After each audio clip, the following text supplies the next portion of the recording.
Tonight on Top Gear, how to slash cash from your motoring budget. Plus, find out how the owner of this tired old Cavalier diesel got to go home in the car of his dreams.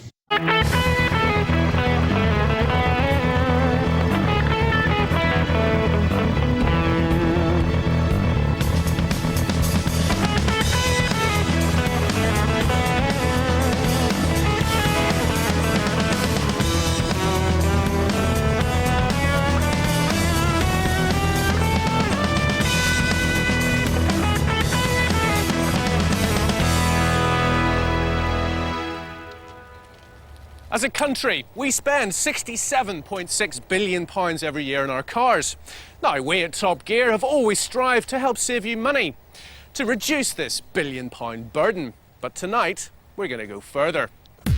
Buying a car, it should be easier than it is. The internet, car supermarkets, dealers in trendy showrooms, they've all been sent to help, yet still we fear the whole process. After the trauma of buying a house or a flat, nothing in life is quite as stressful as buying and running a car. In fact, it's a minefield. And if you want to survive, you'd better watch your step. Just when you think you've saved money buying a car, you get a huge insurance bill. You'll need to get it serviced, you'll need new tyres, brakes, exhausts. And never mind all that, fuel still costs a fortune. Rod and Sam Humphreys are two people about to go through it all. They have £5 to spend and are looking for something with a whole host of uses. But there is one in particular. You see, Rod is a mobile DJ. The bargain buy won't just be a smart set of wheels for the family. It's also got to be a full-blooded disco chariot.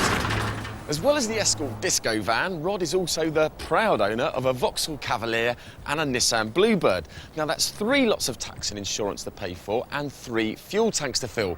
What he really needs is one car that will do the lot. For me, it needs to be reliable. And it has to look reasonably the part, if you know what I mean. There's no point in me turning up in a van because that's, you know, people are not inspired with confidence when their doctor turns up in something like that. So it has to look reasonably okay, but I mean, those are the 2 main things, yeah. Well, we're prepared to look at everything from sort of Mondeo estates, you know, nice large estate cars upwards, really. Bearing all that in mind, we found second-hand MPVs and an estate well suited to their needs. But with little money to play with, winkling this lot out wasn't easy at all. You see, Rod and Sam could be setting their sights a little bit too high. Used buyers have worked out that these cars are a money pit for their first-time owners, whilst demand for the second-hand cars remains surprisingly healthy. The result is prices level out at a certain point, and that point could well be above Rod's budget. They're going to have to be very careful not to buy one with a dodgy history and an even dodgier interior. But bargain hunting doesn't stop at the price you pay for a car. We all worry about the running costs too. But what's the one that hurts the most? No insurance. Petrol. Freight tax. Insurance, probably. Yeah, insurance. Car insurance. Fuel. Servicing. My rocket. They're all expensive. What car do you drive? I drive Cavalier. Cavalier. Diesel. Actually, we know exactly what car this bloke drives. As a matter of fact, we know rather a lot about him and his car. Because this is that Vauxhall Cavalier, parked here outside his house. Richard is at work at the moment, so he hasn't got a clue that we've come here to help his wife Claire prepare a rather large surprise. You see, she's currently at home on maternity leave, but that's where the common sense goes out the window, because Claire has decided to swap Richard's Cavalier for a second-hand supercar, costing around £20,000. It's a birthday present he knows nothing about. He has to get a car anyway, because we need to change the car because it's just too old and too expensive to repair. And I thought, well, a couple of £1,000 over and above what we were going to spend is not going to do much, and for a dream car, you know, it was a very realistic idea. I'd say tears mightn't be unexpected, but mostly shock.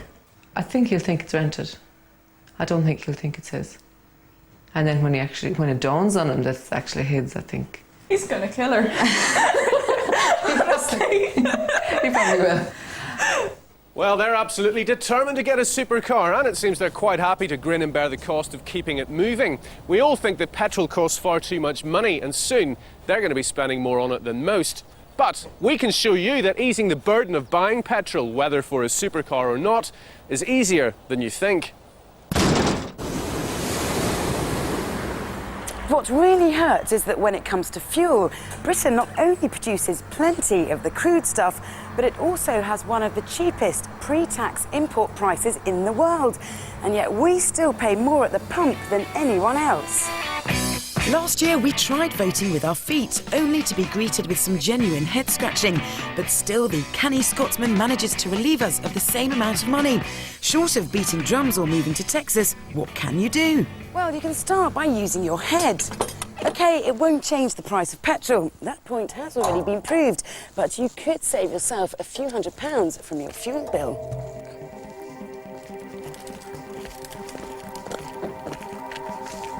When filling your tank, why blow all your money away? Even if you are frustrated with fuel, don't try this down your local forecourt. What you can do is get into the habit of looking at pump prices. You could find a difference of around 4p a litre within a 5-mile radius, saving a good chunk of cash every year. You might think that the greater the speed, the greater the fuel consumption. And you're not wrong, but there is money to be made in being a tad more aggressive with your right foot. According to the White Coat Brigade at the RAC, the quicker you use the throttle and go through the gears, the more money you save. But that's no excuse for Novaman to decorate his licence rather than his car. The aim of the game is to get up to cruising speed through the gears, but without going above 3,000 RPM. As soon as you start hearing harmonics from the engine, the only people laughing will be those at the Treasury. As well as these two tips, here are some other ways to squeeze the most from the pumps. Make sure your car is always in tune. A car is like a guitar. It needs constant fettling. An out-of-tune engine can cost a mile a gallon. Singing like that can cost you your life. You burn more fuel when your tyre pressures are low, so keep them in check. And fitting your car with a roof rack transforms the aerodynamics of any saloon into that of a fully laden skip. But the real stealth fuel burner is air conditioning. A lot of cars are fitted with climate control as standard, so many people forget that their AC is on 24/7. Choose to apply that little lot and you could save yourself a fair few bob in no time at all. So to the first of our MPVs. And fuel economy, incidentally, is right at the top of their list. Which is why Rod and Sam will be looking at this as their first potential buy, the Mitsubishi Space Wagon. Now, even though it's car size, it's got those all-important 7 seats and the diesel engine they're after. But that last bit makes it special. You see, these cars were only available in Japan with an oil burner, which means what we're looking at is a grey import. Rod's been reading up on buying second-hand. Will he convince the vendors he's a bit of an expert? It's got a few scratches here. Yeah. It's not a host of extras on it, but it's all what you need. Sure. It goes all right. It returns about, with the air on, about 35 to the gallon. Lovely jubbly. The car comes across, he's obviously spent a bit of time on it. He's blacked the wheels, you know. Would you pop the bonnet for us? Have a look under the bonnet. Yeah. There you go. There's a lot of unknowns about it, really. So the speedo is in kilometres. Yeah, just divide that by 1/6, it gives you the exact mileage. Or take a third off, roughly. That's some idea, you know. The mileage being in kilometres doesn't really tie up. There's no registration number on the MOT certificate. It's just a chassis number on there. That seems a bit strange, although he says that it should be like that if it's an import. So I don't know enough about imports. I don't know enough about imports. I mean, if it's an import, how long was it used, where it came from? There's been too much tarting up of the inside as well. The inside's quite... And he's very keen to do everything for us. I mean, anything that's wrong with it will be put right. I won't let you take it, you know. I'll do an MOT, I'll paint it, I'll give you... And I just think that doesn't... Just didn't get the right it feeling. It feels like a trader. It Yes. feels like... Because he's only had it since November, that's what he told me. How much are you asking for it? Well, all done, there's a little scratch on the side, it'd be 5.5. Right, I think we've seen enough. All right. OK, yeah, whatever. Sure. No, don't So we don't think we like this one. No, next one please. That's all done. End of that, another couple of messes. This is the Nissan Serena. Now, it's got 8 seats, is only 4 years old, and its £4,800 asking price is well within the budget. It's off to a flying start. It is a 1.6 litre petrol, so it won't be that pokey or economical, but it's all here and it's more than up to the job. If Rod and Sam take into account the extra they're going to have to shell out to buy a diesel, then they could do a lot worse. Trouble is, I get the feeling it's not just about fuel economy anymore. The fact that it's not pretty could put it to the bottom of the list straight away. Well, what did you think of it? Don't ask me. Right, He's I'll already tell you what I slagged it thought off. of it. Yeah, I mean, a bit disappointed, really, if that's all we can get for our money. The price you're asking again? 4.8. 4.8. And the engine is? You're sitting on it when you drive. Yeah, it's a mid-engine, isn't it? Yeah. Is there air conditioning or not? Only through the window. I think I could get my equipment in there. Right. And take the rear seats out. And it does that both sides. Right. Value for money? No, I don't think it's very good value for money. The paintwork's okay, I think. And I did like the look of it. But the trouble is that he bought it when it had only done 17,000 miles. That was 2 years ago, and it's done 75,000 miles now. It's very, very clean underneath. What about servicing? Have you had it regularly serviced? Yeah, it was Nissan serviced all the way through its warranty. I didn't feel as badly about it as you did, and maybe I had a more realistic idea of what we get for our money. Having looked in the books, yeah. I did quite. But if that was a van, you know, you wouldn't pay. No. You wouldn't pay half that for it. Van-like or not, the Serena is worth thinking about because it doesn't matter if you've got 2 grand or 20. It's all about what you can afford. Claire has got 20 grand, but with twins, shouldn't she be buying the MPV? You know, you're only young once. Why not just, if we're in the position to buy a car like a supercar, we might as well just go and buy it. Okay, supercar. Let's try and define that a little bit. You have something specific in mind, and Richard has a hankering for... TVRs. He kind of likes those, but he likes general cars. You know, he likes Porsches as well, but he really has this deep love. If he sees a TVR in the car, he just follows the car until it's out of eye line and drools. Any particular TVR? Yeah, the Chimera is quite nice. Quite nice. It's absolutely gorgeous. It's such a dream car, and they do such fantastic colours. A TVR Chimera? Well, perhaps not the most reliable of second-hand buys, but what the hell? It's a swooping slice of V8-powered British beef, and it's got a noise like no other. You can see the appeal. And besides, you can't do this in a Cavalier.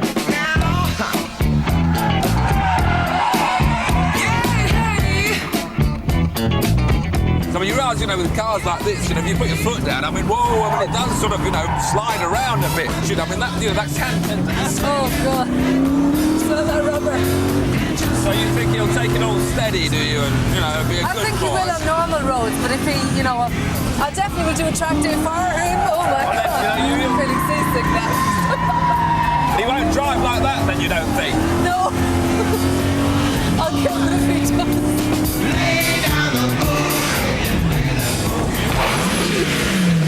Easy, Tiger. No, you're looking a bit windswept. How was it? Oh, wow. It was absolutely fantastic. He's a lunatic. I know. Do you know, I forgot something. I should have given you one of these before you went out. I've always found it very useful when he's driving. But, as we're talking blindfolds, do us a favour, stick that on, would you? Because we have a pretty big surprise for you. This better be good. It will be. Are you sitting comfortably? And it could be a surprise for you too. 5 high-performance legends. 7 cars which would have had a collective value of £250,000 when they were new. These days, they're all available second-hand for Claire's £20,000 budget. They're cars you drive in your dreams. Now you can park them in your driveway too.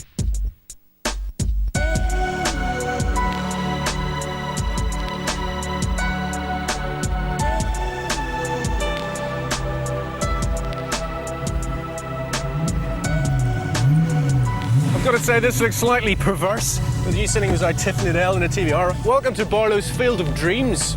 Give me your hand. Come with me. Watch out for the quarter light. Whoa. Where are we going? We're just going to go for a quick walk into a forest, which is just here. Come with me. Come with. I think it's time we got that blindfold off. Allow me. Oh my God. Here we are. Wow. Look at what we have got lined up for you. 2 Ferraris. Wow. 2 Ferraris. Black. What's that yellow thing? That's a Lotus.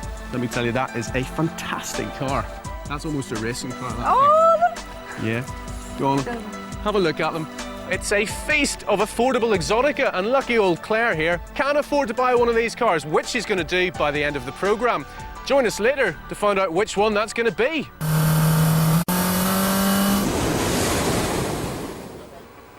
Now, when it comes to getting insured, it seems everyone's an expert.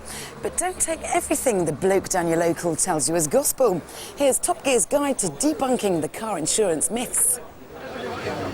Here, got a nice set of alloy wheels. Set your motor off a treat. No need to tell the insurance company. They'll never find out. Myth.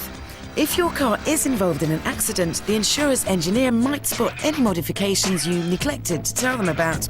If you keep quiet, they are perfectly within their rights not to pay out. What, you can't afford the premiums on your car? I'll tell you what, insure it in your dad's name, then make yourself named driver. That'll keep the costs down. Myth. If you're really the main driver and pretend otherwise, you're guilty of fraud.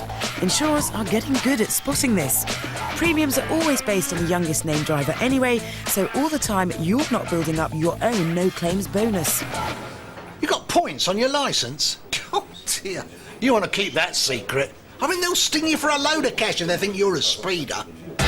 Myth. Not necessarily. Never try to pull the wool over an insurer's eyes. If you con them, they'll never cough up if you have a bump. And in fact, most companies are prepared to ignore minor speeding offences. I tell you what, you want to avoid brokers. I mean, they always take a cut. Go to one of them direct insurers. They're much cheaper. Myth. Not always. Direct insurers are fine if you're a low-risk driver, but if you're high risk, then a specialist broker will often be able to bag you a better deal. You don't want to feel sorry for the insurance companies. They're a load of rob dogs who's rolling in cash. That's a myth as well. Car insurers have made a loss in 9 out of the last 10 years. For every £1 they collect in premiums, they pay out about £1.20 in claims. Sounds like they're the ones who need a lesson in good value. Car number 3, and another MPV, a 97 Espace. Can this one make them happy on all counts? Yeah, initially it looked very nice. As we drove up, we liked the appearance of it. Alloy wheels, twin sunroof, all the sort of bits, faired-in wing mirrors. It looked very nice as we approached it. Somebody spent a bit of time polishing anyway. Yeah, I mean, I like red cars. So that was, I know, but I do. And I thought, no, it looks nice, and the paintwork looked good. And I thought for an L, actually, it looked in good condition. On the face of it, this Espace is a pretty interesting buy. A 7-seater MPV with twin sunroofs and a beefy 2.2 diesel. At £4,750, it appears to be an absolute bargain. OK, it's got 108,000 miles on the clock, but for an engine that's been fully serviced like this one, it's nothing to worry about. Hello. Hello, come to have a look at the Renault Espace. Yes, certainly. What make of Espace is it? Yeah, the general condition of the car was fine. We had a look at the engine, and the engine sounded OK. So those go forward like that. Oh, right, so that's easy, so I could do that. Just gonna have a look underneath, I think. Underneath, there's very little rust underneath. Sort of dirt you might expect for a car of that age. Yeah, underneath the bodywork was very good. Air conditioning? No. 2 sunroofs. 2 sunroofs, yeah, that's a good thing. So Get rid of some of the heat in there once, because they do get very hot, don't they? This is the service book. Yes, you have had it regularly serviced, haven't you? Okay. Yeah. We went and test drove the vehicle. The view here is very much like the Toyota Preview, and the drive was vastly superior to the previous Nissan Serena that we'd seen. It was much better. Yeah, it's nice. It drives well. Again, it's true. Yeah, it does drive well. Sam liked it, and she had every reason to. OK, a few things need sorting out, but this is a short, sharp lesson in exactly what you can get for your money. It's a diesel MPV. They even like the colour. And quite frankly, to get everything you want for under £5 grand, is a miracle. For £20,000 you can get a different sort of miracle. Now, we know that hubby's heart is set on a TVR Chimera, but has he ever considered a Cerbera? Back in 1997, this car cost around £40,000, and now, 4 years and 28,000 miles later, it's worth half that. OK, there's no detachable roof, but it's a 2+2, so there's room in the back for the twins, and it comes with a full TVR service history. Claire, talk me through your lust for a Cerbera. It's very loud. Talk me through your lust for the Cerbera. Well, look at the car, the shape, the sound, the colour. Do I really need to say any more? Just look at that car. It's fantastic. Yep, you convinced me. On your way, sunshine. Now, this is the Lotus Esprit. Now look, this is a supercar. It's mid-engined. It looks ridiculous. It's got a massive windscreen. It's got big wings, and it's yellow. It's yellow. You don't like yellow, do you? I don't like yellow. It'll do 0 to 60 under 5 seconds. It's yellow. 268 brake horsepower, madam. That's not bad, but it's yellow. Sorry. Next, come on. And of course, if you're looking for a supercar, the first name most people think of is the most prestigious one of them all, Ferrari.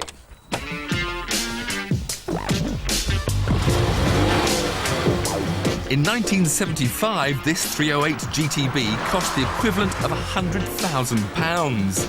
What makes this even more attractive is the minuscule mileage, just 26,000 and fully serviced by 2 loving owners. The only thing more attention-grabbing than a Ferrari coupe? A Ferrari convertible. Just didn't expect to see any Ferraris. I really didn't think they were in our price league at all. But I just can't see Richard in a Ferrari. OK. So perhaps Ferrari is a little bit ostentatious, dare I say it, even a bit flashy. But what if you're absolutely adamant about getting an Italian supercar? What can you get for £20,000 that's a little bit more discreet? You can get a Maserati. This is a Ghibli with a mighty 2.8-litre twin-turbo engine, very clean, with no rust and in rude health. Tempting, isn't it? But don't bother unless it comes with a stack of paperwork. Claire reckons it's a bit old-fashioned anyway. I think it's more of a car for somebody who's 20, 25 years older than I am, or Richard is. Not so the Porsche 911, renowned for thrilling drivers of all ages. This 1990 Carrera 2 has got 51,000 miles on the clock. Now, anything Italian, the alarm bells would be ringing, but this Porsche is only just run in. That's his maybe, Tiff, but this particular car is a Tiptronic. No, Richard doesn't really like automatics as much, prefer a manual car. No, believe me, it's really good. If Porsche can do autos. And it's a white car. It's white. You've got some deciding to do, haven't you? And it is a huge decision with all that money to spend. Which would you go for? Give us a short list of 3. Come on, let's narrow it down. I have a feeling I know what one of them's going to be. Well, one of them's going to be the Cerbera, has to be. This is a surprise, yeah. I really do like the convertible Ferrari. Convertible Ferrari. Didn't think you'd go for it. But number 3? I know I said I wanted a Chimera. Well, we have a change of opinion occurring here. I really didn't think you were going to change your mind. And you're going to go for a Porsche as well. So that's our final short list. 3 cars. But which one is Claire going to go for? The decision is yet to be made. Join us later. In the meantime, back to those bargains. Now we come to a wild card entry amongst all these MPVs. The Peugeot 406 Estate. It's got the practicality, a well-scrubbed image, and could just be the answer to Rod and Sam's prayers. What's the old saying, never buy a car in the rain? I don't know. Whose saying was that? Yours? There is one. It's got an immobiliser there, but I've just started it up for you, so just go on in. Right, it's okay. The seat's fixed for me, so you might want to put there's a little telescopic thing here. Yeah, okay. Do you want to get in? OK, we'll just start it up. You sure you don't want to get in? Where's the bonnet? Do you want my umbrella?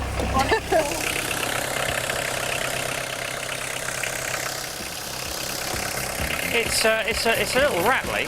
You did want a diesel, but will the gear go in? I bet DLT doesn't have these problems. Shall we drive it, Rod? Yes, I'll put these bits back in the van. This 406 is a 97 on the P, and although the 1.9 diesel engine has got 79,000 miles to its name, this is the pick of the bunch. We're not excited by this car. It's very nice, it's very clean. She's not excited. Go on, go on. So she wants 5.4 for this. and I'm looking for my air conditioning and it's not here, and my CD player and it's not here, and my electric windows all round and they're not here. I just think you get so much more for your money with this vehicle. It's true it won't take all my disco equipment, and that's a downside certainly, but you just get so much more for your money. It's in much better condition than anything else we've seen. OK, Sam wanted her aircon and CD player, but this has got more kit and it's in better nick than anything they've seen so far. It's got the diesel engine, electric sunroof, electric front windows and twin airbags. And for this asking price, it shouldn't be sniffed at. Now, Claire, these are the 3 shortlisted cars. Which one have you gone for? I have to go for the TVR. It's just the dream car. It's a heck of a car. What swung it for you? It's a modern-looking car, very futuristic. It's such a beautiful shape. It's just really what I consider a supercar. And what sort of reaction are you expecting when we hand this car over to your very lucky husband? He's going to be overwhelmed.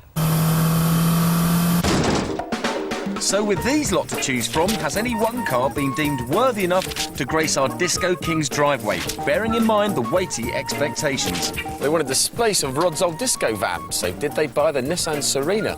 No, too much like a van. They were after a family car, but with 7 seats, so did they go for the Espace? No, we didn't buy the Espace.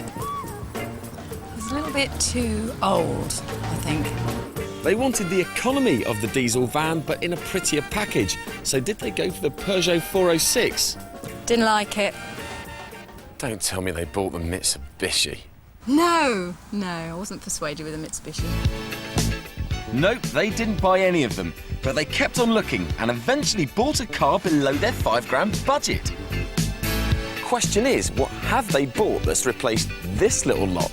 We got a Ford Mondeo hatchback. That's right, a maroon Mondeo.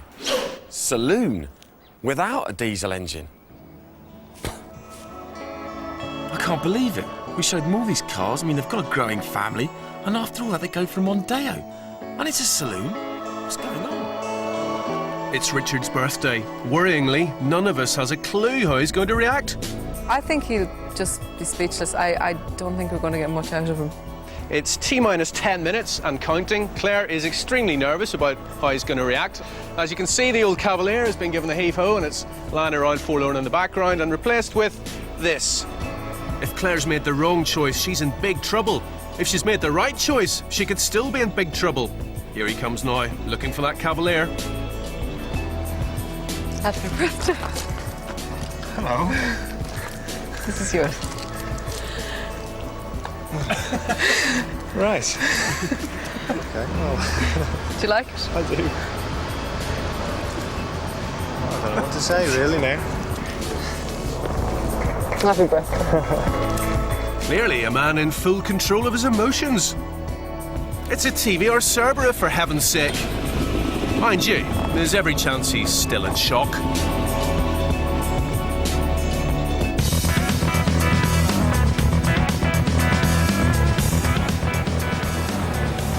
I'm still in shock, really, but I can't believe I've got the TVR.